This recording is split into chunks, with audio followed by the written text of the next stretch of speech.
There's something about Eberechi Eze that keeps being judged the wrong way, and once you see it clearly, a lot of the debates around Arsenal's attack stop making sense. People keep asking the same questions. Is he a winger? Is he a number 10? Is he efficient enough? Is he decisive enough? But those questions are already pointing in the wrong direction. This video isn't about where Eze plays on the team sheet. It's about why he exists in Arteta's Arsenal in the first place. Because Eze isn't here to win arguments. He's here to solve a problem most people don't even realize Arsenal have. Most attackers are just the same way. Goals, assists, shots, final actions. And when those numbers dip, the conversation immediately turns negative. You hear things like, he slows the game down, he holds onto the ball too long, he's not aggressive enough, he doesn't hurt teams quickly. But that kind of evaluation only tells you what happened. It doesn't tell you why the game felt different. And it doesn't tell you what Arsenal were actually trying to do when Eze was involved. Eze isn't failing at output, he's being measured by a role he was never designed to play. This video isn't really about tactics, it's not about formations, and it's definitely not about who should be benched. It's about control through gravity. Every elite team is built around a trade-off. You can have speed, you can have chaos, you can have control, but you rarely get all three at once. Most teams chase chaos. They want moments. They want explosions. They want turnovers that lead directly to chances. Arsenal don't. They want inevitability. And to do that, they need players who don't just move the ball.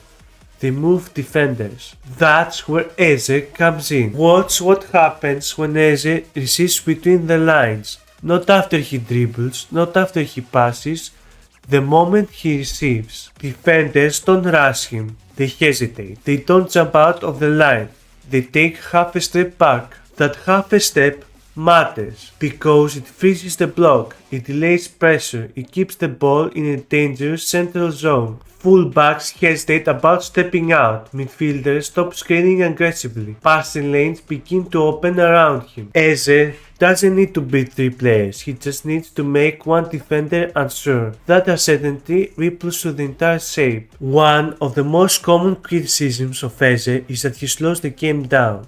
That's partially true and completely intentional. Eze doesn't play at full speed all the time because Arsenal don't want full speed all the time. He pauses the game to let the structure arrive. That pause allows Rice to step higher, the striker to pin centre backs, wide players to isolate, midfielders to take up supporting angles. Speed without structure is chaos. Structure without speed is terror. Eze is the bridge between the two. He doesn't kill attacks, he prepares them. Why Eze looks better on the left. This part is crucial to understanding him. When Eze plays centrally, he attracts pressure from all directions.